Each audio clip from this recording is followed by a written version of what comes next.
Senator Brown, how did the vote go? We fell short. We had a majority, but you need 60 votes in the Senate, and it was a filibuster that blocked our moving forward with this bill that's just about fairness. It's called the Paycheck Fairness Act, and it means that women who in Ohio only make 84 cents for every dollar men make and lose in the course of their work lives, it's estimated more than $400,000, that they simply be treated fairly, equal pay for equal work. It's what Americans believe. Overwhelmingly, it should be the law. So why the failure to reach the necessary votes? Well, some business people say that it's going to mean more lawsuits and more regulation, but the fact is that our court system and our economy work better when women can, negotiate, when women can be paid for what they're worth, where women get equal pay for equal work. We've made strides in our country, but it's still in Ohio, and it's 84 cents for every dollar a man makes, and there's nothing fair about that. I still remember back, I think it was right after the president took office, he signed the Fair Pay Act, and how come we need this now? Well, the act named after Lilly Ledbetter basically said that if you filed a lawsuit, there wasn't the time limit on it. Ms. Ledbetter can explain certainly better than I, but when she discovered how much less she was paid compared to the men she worked with who did the same job, that she didn't find out until years later in the court. The court said she couldn't have a day in court because she didn't file soon enough. I mean, there was nothing fair about that. That's what we fixed 3 years ago. We've got to fix the bigger issue now. All right, let's swing it over to Ms. Ledbetter, if I could, please. And Lilly, thanks for taking time with us here today. Your situation, as I recall, as the senator just quickly wrapped up, is you'd spent years earning some 40% less than your male counterparts. And I know you've been to the Supreme Court with this issue, and they wouldn't hear the case. It seemed like you were making some headway. How do you feel today, now that the Senate has not come up with the necessary votes to move this bill forward as it stands? Well, my case was heard in the Supreme Court, and 5 justices ruled against me 5-4, and the precedent had always been, up until that point, that my case should have gone forward and I should have received my award that the lower courts had awarded me. But that's what Justice Ginsburg challenged Congress, and they changed it back. And so it took 18 months to get that bill and that law passed and signed into law. And what it did then, it put it back so that an individual, instead of having to file a charge within the first 6 months of being receiving their first paycheck, then they could, at any point in time, once if they're still receiving a check, they can file that charge. But the paycheck fairness would really be a win-win for both sides, employers as well as employees. Because it would create an atmosphere where employees could find out how they stand with their peers, and they will know years in advance, am I being paid fairly? And they can talk to their coworkers without retaliation, and it has so many tools in it that would benefit employees. And therefore, when the employees are more productive and happier and have no absentee problem, then the company wins. They either are able to do a better production product or they can give a better service. And there are a lot of companies today that are using these practices, but not enough. And the women do not have the legal leg to stand on about asking their coworkers how much money they're making without retaliation. And it also has some training aspects in it, will help women to be able to negotiate and get their fair pay.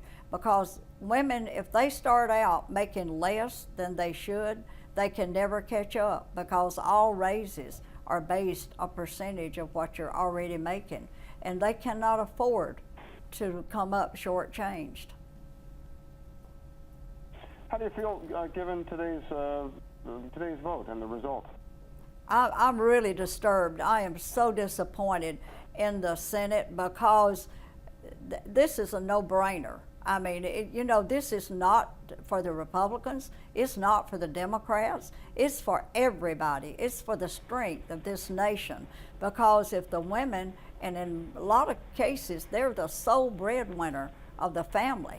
And there are so many single mothers, heads of house, and we need them compensated fairly and equitably.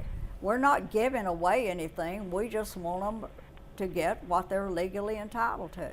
And this is really disappointing when people are getting out on one side or the other, because this is a bipartisan issue. It's an American right, fundamental right, that everybody's compensated what they're entitled to under the law. Just one last question. Do you think most women are aware of the extent of the discrimination in wages? I find a lot of people in my travels across the nation are not aware, and the young college students, I really like going to college campuses and sharing my story, because they are misled because they know about equal pay, which passed 1963, Title VII in 64, and they think that we have equal pay.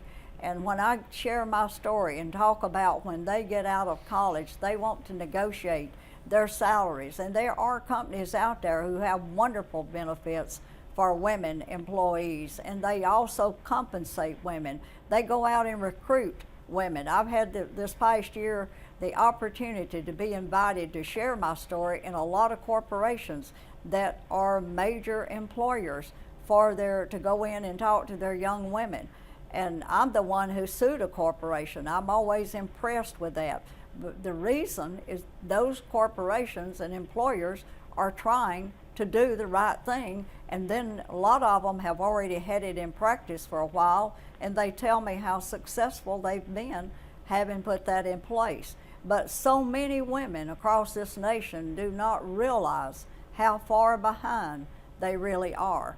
But as a majority, I think most of them do have an idea of how far behind, and I would say that when I go to the polls and vote today, I make sure that anyone I vote for, I know exactly where they stand, how will they support what I need in my family, in my state, in my country. And if I've seen their track record and look at their record, and if it's not good, I don't vote for them. And our votes do count. One vote can make a difference, because the Supreme Court, that one vote took away my award and changed the law, which Congress had to change it back. And this is not right in this country. It's not.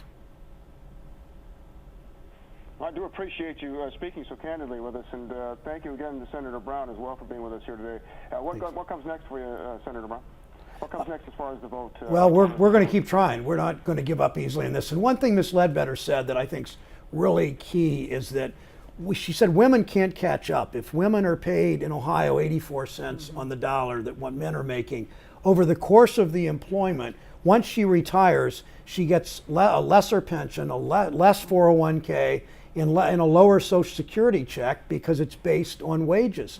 So this discrimination that begins when Ms. Ledbetter's hired at the age of 30 or 35, that continues by the time somebody's 65 or 70, they often outlive their husbands. It means that their retirement years they're lower. They have lower living standard in their retirement years than they would have if they were treated fairly. And that in and of itself is an important enough reason to continue to fight this battle for paycheck fairness.